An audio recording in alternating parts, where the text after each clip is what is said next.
Someone in a meeting once said the words that broke your content team. We'll do 30 a month. It sounded ambitious, everyone nodded, and it went straight onto the calendar. Nobody asked where 30 came from. 6 months later, your best editor is exhausted. Every third asset is a little worse than the last. The team is shipping on fumes, and the number is still sitting there like it was handed down from heaven. Hi, I'm Asher, and you're listening to Content is Currency.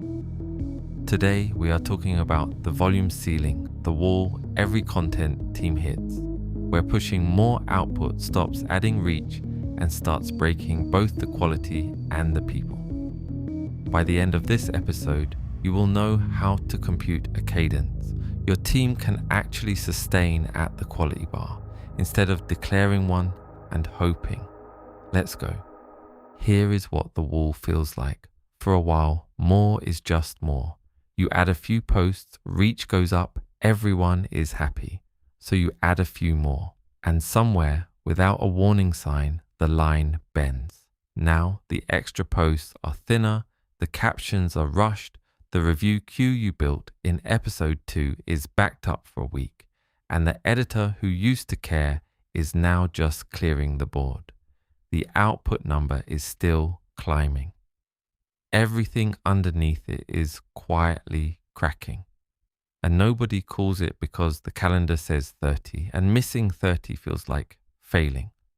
So the team keeps feeding the machine past the point where the machine was ever rated to run. The volume was declared. The capacity was never asked. Think about the red line on an engine. Every engine has a number painted on the dial, the speed past which the maker says do not go. You can push past it. For a few seconds, the engine even sounds faster, louder, like it is giving you more. It is not giving you more. It is spending itself. Hold it there, and the thing that was built to carry you for years tears itself apart in minutes. The red line was never the engine being weak. It was the engineer being honest about what it could carry. Your team has a red line too. The win was never pretending it does not exist. The win is knowing exactly where it is and staying just under it. So why do teams keep flooring it past the line? Because the number was set by a wish, not a measurement. Somebody picked 30 because it sounded serious in a meeting, and once it was on the calendar, it stopped being a goal and started being a law. And a wished for number has no relationship to the two things that actually decide what you can make. The bench from episode 15, how many skilled hands you really have.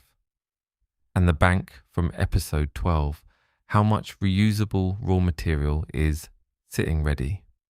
Nobody did the arithmetic because the arithmetic might have said a smaller number, and a smaller number feels like losing. So the gap between the wish and the capacity gets paid for in burnout and in quality every single week by the people, not by the person who declared it. The fix is to stop declaring the number and start computing it. I call it the sustainable cadence, and it runs in 3 lanes. Lane 1, the capacity math. You work out your real throughput from the bench and the bank, how many assets this team can actually finish at the quality bar, and that computed figure, not the wish, becomes your cadence. Lane 2, the quality floor. A single, non-negotiable bar every asset must clear, and volume is only allowed to grow while everything stays above it, so the floor protects the brand from the volume. Lane 3, the release valve. You decide in advance what gives when demand outruns capacity, so something bends on purpose instead of the quality cracking by accident. Compute it, protect it, and choose what breaks before it breaks. Let me walk each one. Lane 1, the capacity math. Remember the honest calendar from episode 16, the one that computes a delivery date from the real work instead of declaring one in a meeting. Cadence is the exact same logic, just pointed at volume instead of time. You look at your bench, the actual skilled hands, and your bank, the raw material ready to cut, and you ask one honest question. How many finished assets clear our bar in a normal week? Not a hero week where everyone stays late, a normal one. That number, whatever it turns out to be, is your cadence. It is an output of your capacity, not an input someone shouts at it. If the math says 18, your calendar says 18. The wish does not get a vote. The arithmetic does. Lane 2, the quality flaw. Once you stop chasing a vanity number, you need something to protect the work from the pressure to grow it, and that something is a flaw. One sentence written down that every asset must clear before it ships. No asset goes out unless it does this. Pick the line that actually matters for your brand. The hook earns the watch. The claim is true. The cut would survive a stranger's first 3 seconds. Then the rule is simple. Volume is only ever allowed to rise while everything stays above that line. The moment an asset drops below it to hit the count is lying. The flaw is what keeps 30 mediocre posts from ever beating 18 good ones, because it never lets the mediocre ones count. Lane 3, the release valve. Even with honest math and a hard flaw, some weak demand will spike past what you can make, and that pressure has to go somewhere. So you decide where, in advance, while you are calm, instead of in the panic of a Thursday. You write 3 moves in priority order. First, pull from the bank. Reuse a strong asset from episode 12 instead of making a new one. Second, drop the lowest value channel for the week, the one your scoreboard says barely moves anything.